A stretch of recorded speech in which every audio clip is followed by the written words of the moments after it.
What? I hear you saying. Adding steam... What?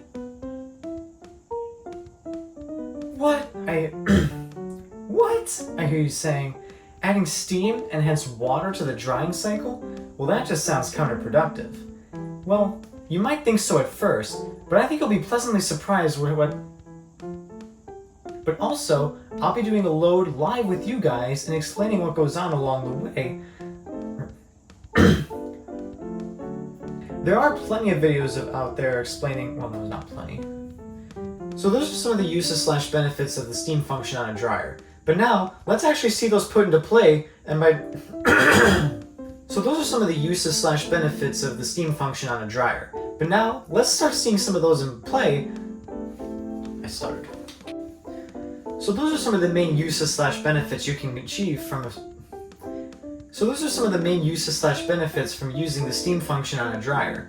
But now, let's see those put into play by doing some actual loads. Wait, it should be an actual load. And that's pretty much it. I hope this I can speak from personal experience here, having used this machine for roughly 5 to 6 months now and using the steam features extensively, that it's amazing. I love the steam features on this dryer. That sounds so fake. And that's pretty much it. It's pretty simple once you get down to it, but still a handy innovation nonetheless. I can personally speak... No, I can't say